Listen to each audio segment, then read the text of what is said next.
Digital హైవేగా రూపుదిద్దుకుంటున్న Hyderabad to Bengaluru హైవేలో అటు Microsoft data centre కి, ఇటు పోల్పల్లి సెట్స్, అటు ఇంటర్నేషనల్ ఎయిర్పోర్ట్ కి, ఇటు రీజనల్ రింగ్ రోడ్ కి చేరువలో ఉన్న బాలానగర్ హైటెక్ పార్క్ లో ఇన్వెస్ట్ చేయండి. భవిష్యత్తు బంగారుమయం చేసుకోండి. Contact number 8500155255. Electronic media, print media సోదరులకు ప్రత్యేకంగా నమస్కారాలు. అలాగే నాతో పాటు ఈ సమావేశంలో పాల్గొంటున్న గౌరవ పెద్దలు, ఇప్పుడే అనేక విషయాలు రాష్ట్ర రైతాంగం గురించి చెప్పిన పెద్దలు మాజీ వ్యవసాయ శాఖ మంత్రులు అన్న నిరంజన్ రెడ్డి గారు, గౌరవ పార్లమెంట్ సభ్యులు కవిత గారు, గౌరవ శాసన మండలి సభ్యులు రవీంద్రరావు గారు, గౌరవ పెద్దలు సీతారాం నాయక్ గారు, అలాగే యాకూబ్ రెడ్డి గారు, రవీంద్ర కుమార్ గారు, కిషన్ రావు గారు, అందరికి పేరు పేరున నమస్కారం.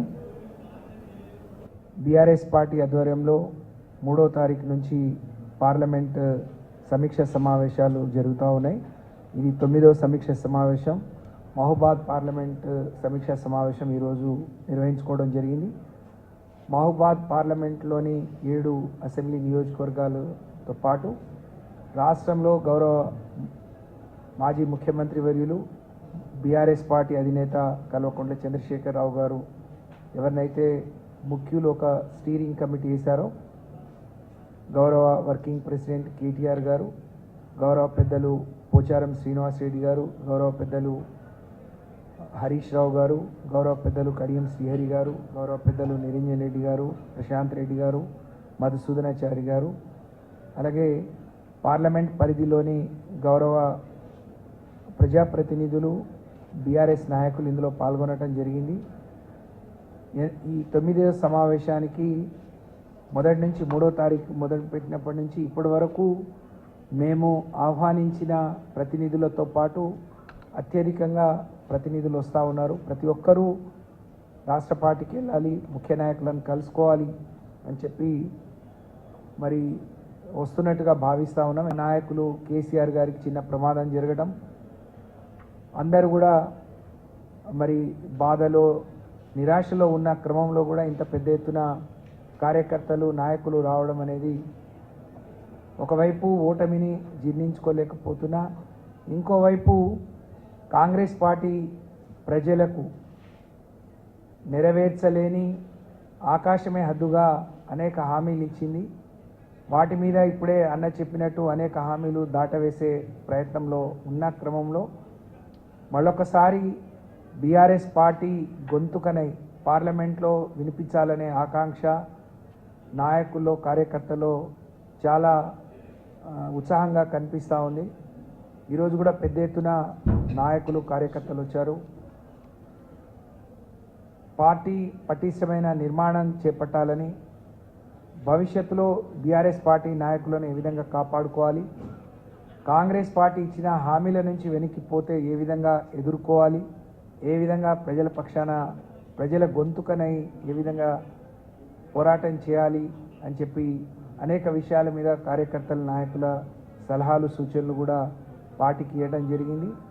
పార్టీ నుంచి గౌరవ వర్కింగ్ ప్రెసిడెంట్ గారు కానీ, గౌరవ హరీష్ రావు గారు మరి మాట్లాడి వాళ్ళకు ధైర్యాన్ని, వాళ్ళకు ఒక నమ్మకాన్ని, విశ్వాసాన్ని మరి కల్పించడం జరిగింది అని చెప్పి నేను ఈ సందర్భంగా తెలియజేస్తా ఉన్నాను. మహబూబాద్ పార్లమెంట్కు ఒక చరిత్ర ఉంది. 2014 తెలంగాణ సాధించుకున్న తర్వాత జరిగిన ఎన్నికల్లో కేవలం 2 నియోజకవర్గాల్లోనే, పార్లమెంట్ పరిధిలోని 2 నియోజకవర్గాల్లోని మాత్రమే ఆ రోజు బీఆర్ఎస్ పార్టీ, ఒకటి మహబూబాబాద్, ఒకటి ములుగు, 2 సీట్లు గెలుచుకున్నాం. ఆ రోజు అభ్యర్థిగా గౌరవనీయులు అజ్మీరా సీతారాం నాయక్ గారికి ఒక ప్రొఫెసర్ విద్యావంతుడిని తీసుకొచ్చి ఎన్నికల్లో నిలబెడితే ఆ రోజు పార్లమెంట్లో బీఆర్ఎస్ పార్టీ, ఆ రోజున టీఆర్ఎస్ పార్టీ గొంతుగా ఉండాలి, ఒక ప్రొఫెసర్ని గెలిపించుకోవాలని చాలా ఉత్సాహంగా ఇద్దరే శాసనసభ్యులున్న అన్ని నియోజకవర్గాల్లో మెజారిటీ వచ్చి సీతారాం నాయక్ గారిని గెలిపించుకున్నాం. బ్రహ్మాండంగా మహబూబాద్ పార్లమెంట్ సమస్యల మీద ఆ రోజు బీజేపీ మరి మా తీరని చేసిన అన్యాయాన్ని ఎదుర్కోవటానికి ఒక ప్రొఫెసర్గా అనేక ప్రశ్నలు సంధించి అనేక విషయాలను వారు ప్రస్తావించడం జరిగింది.